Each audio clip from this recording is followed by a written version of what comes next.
نحمده ونصلي على رسوله الكريم اما بعد فاعوذ بالله من الشيطان الرجيم بسم الله الرحمن الرحيم وما كان لنبي ان يغل ومن يغل يأت بما غل يوم القيامة ثم توفى كل نفس ما كسبت وهم لا يظلمون صدق اللہ العظیم۔ اور نہیں ہے نبی علیہ السلام کے لیے مناسب کہ وہ مال غنیمت میں خیانت کرے، اور جو شخص خیانت کرے گا وہ لائے گا اس چیز کو جو اس نے خیانت کی قیامت والے دن، پھر پورا دیا جائے گا ہر نفس کو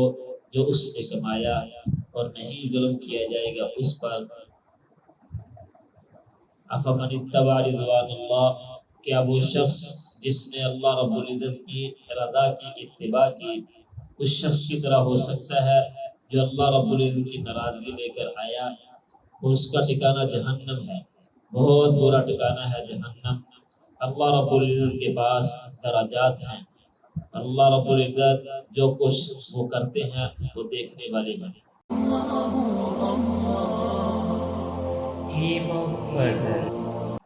سورہ آل عمران کی 161 سے لے کر 63 تک آیتیں تلاوت ہوئی ہیں۔ پچھلی آیات میں اللہ رب العزت نے آپ علیہ السلام کے اخلاق بیان فرمائے تھے کہ صحابہ سے جو سہون جو غلطی ہو گئی تھی، اب حضور صلی اللہ علیہ وسلم نے ان کے ساتھ نرمی والا معاملہ فرمایا، کسی کو ملامت نہیں کی کہ آپ نے یہ کیا، تو اللہ رب العزت نے اس اخلاق کریمانہ کا تذکرہ کیا کہ اگر آپ ان کے ساتھ سختی کر دیتے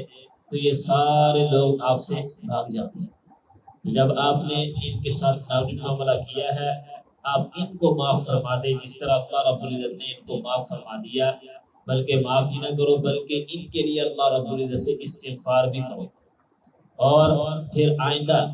ان کی دل جوئی کے لیے جو معاملات ہوں، وہ معاملات جن میں وحی نازل نہیں ہوئی ان سے مشورہ بھی کرو۔ وشاورہم فی الامر، اور معاملات میں صحابہ سے مشورہ کرو۔ تو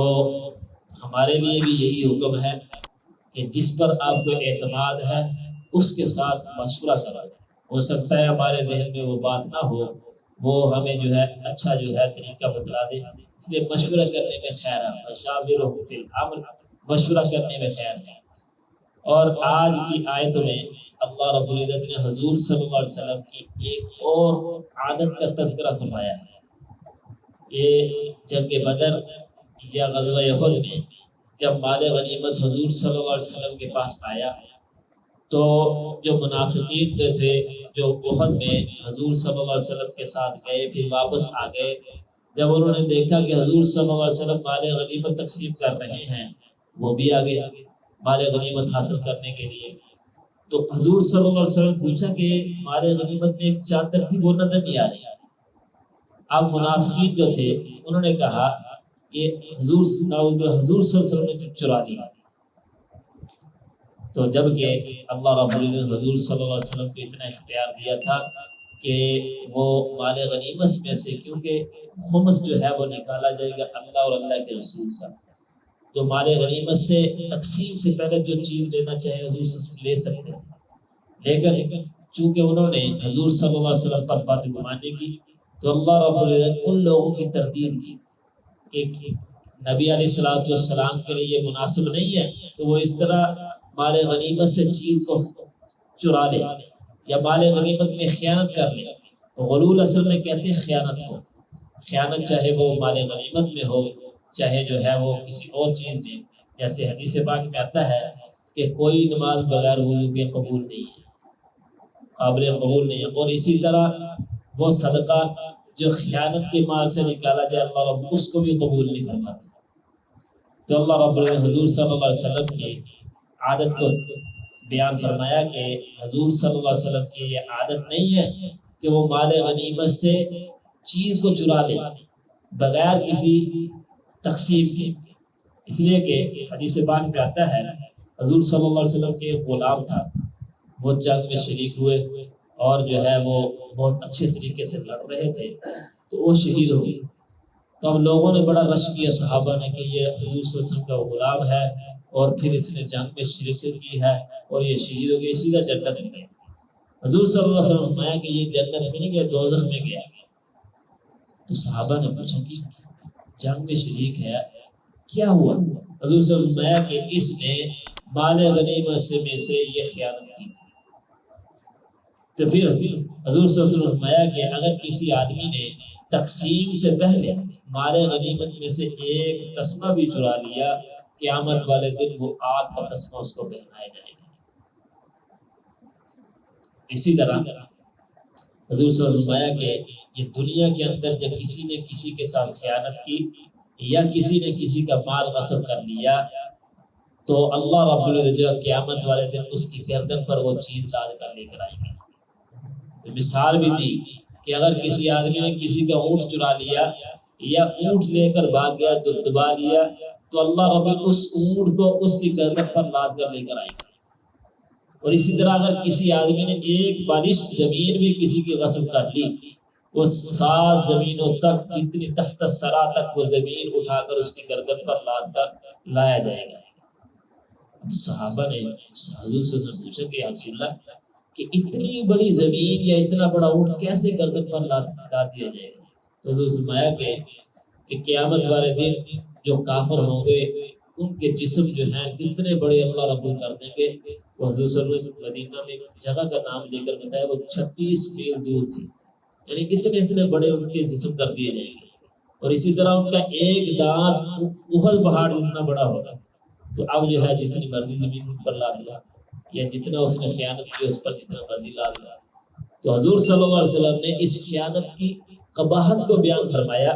کہ قیامت والے دن جب کسی نے خیانت کی ہے یا کسی کا حق دبایا ہے، اللہ رب العزت اس کی گردن پر اس کو لاد کر لے کر آئیں گے، چل۔ تو اللہ رب العزت نے فرمایا کہ حضور صلی اللہ علیہ وسلم کی یہ عادت نہیں ہے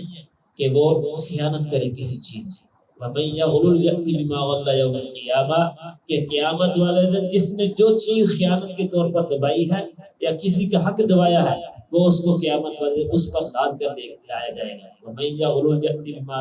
غَلَّ يَوْمَ الْقِيَامَةِ جو اس چیز اس نے خیانت کے طور پر اس نے چرائی ہے، اللہ رب القیامت کے دن اس پر لاد کر اس کو لے کر آئیں گے۔ ثم توفی کل نفس ما کسبت پھر اللہ رب العزت جو ہے ہر نفس کو پورا دیں گے، کسی کے ساتھ کوئی ظلم نہیں ہوگا۔ جس نے جتنی نیکی کی اس کے سامنے رکھ دیا جائے گا، اور جس نے جو برائی کی ہے وہ بھی اس کے سامنے ہوگی، اس برائی کے برابر اس کو بدلہ دیا جائے گا۔ جو اس نے نیکی کی ہے اس کے نیکی کے برابر اس کو جو ہے اجر دیا جائے گا، کسی پر کوئی ظلم نہیں ہوگا۔ افمن اتقى اللہ رب نے فرمایا کہ وہ شخص جو اللہ کی رضا کی خاطر اعمال کرتا ہے، اللہ کی رضا حاصل کرنے کے لیے نیک اعمال کرتا ہے، حضور صلی اللہ علیہ وسلم کی اتباع کرتا ہے، وہ اس شخص کی طرح ہو سکتا ہے جو اللہ رب العزت کو ناراض کرے، اللہ رب کے احکامات کی نافرمانی کرے، یا حضور صلی اللہ علیہ وسلم کی احکامات، حضور صلی اللہ علیہ وسلم کی اتباع سے روگردانی کرے۔ وہ برابر ہو سکتے دونوں کو؟ ایسے نہیں ہے۔ اس لیے کہ جس نے حضور صلی اللہ علیہ وسلم کی اتباع کی یا اللہ رب العزت کے احکامات کو مانا، وہ اللہ رب العزت کی خوشنودی اس کو حاصل ہوگی اور اس پر کوئی ظلم نہیں، اس کو پورا اجر دیا جائے گا۔ اور اسی طرح جو اللہ رب العزت کی ناراضگی لے کر آیا اس کو اللہ رب العزت جو ہے وہ اس کا ٹھکانہ جہنم ہے، بہت برا ٹھکانہ ہے۔ ہم درجات عند اللہ، پھر جہنم میں بھی اللہ رب العزت طبقے بنائے ہوئے ہیں اور اسی طرح جنت میں بھی طبقے بنائے ہوئے ہیں۔ ہر آدمی کے اعمال کے برابر اس کو جو ہے درجات دیے جائیں گے۔ سب سے اعلیٰ درجہ جو ہے جو اللہ رب العزت قرآن کریم نے ذکر کیا، اولئک الذین انعم اللہ علیہم من النبیین، جو حضور صلی اللہ علیہ وسلم کی اتباع کرتا ہے یا حضور صلی اللہ علیہ وسلم سے محبت کرتا ہے۔ محبت کا طریقہ یہی ہے کہ حضور صلی اللہ علیہ وسلم کی سنتوں پر عمل کرتا ہے، اس کا انجام جو ہے انبیاء اور صدیقین اور شہداء کے ساتھ ہوگا۔ اللہ رب ہمیں یہ نصیب فرمائے۔ اور اسی طرح جہنم کے بھی طبقے ہیں، سب سے نچلے طبقے میں اللہ رب جو ہے منافقین کو بھیجیں گے، اس لیے کہ منافق جو ہوتا ہے اس سے اسلام اور مسلمانوں کو بہت زیادہ نقصان پہنچتا ہے، اس لیے کہ جو کافر ہوتا ہے اس سے بچنا آسان ہوتا ہے، یہ کھلا دشمن ہے،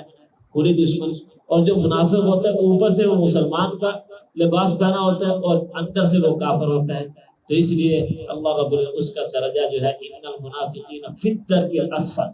کہ اللہ رب العزت جہنم کے سب سے نچلا طبقہ جو منافقین کے لیے بنے، اللہ رب العزت سب سے نیچے منافقین کو بھیجیں گے، اور اسی طرح جنت میں جو اعلیٰ درجہ ہوگا وہ انبیاء اور شہداء اور جو ہے نیک لوگوں کو اللہ رب ہمیں ہمارا انجام ان کے ساتھ فرمائے، حضور صلی اللہ علیہ وسلم کی سچی اتباع نصیب فرمائے، اور حضور صلی اللہ علیہ وسلم جیسے ہمیں اخلاق اپنانے کی توفیق عطا فرمائے۔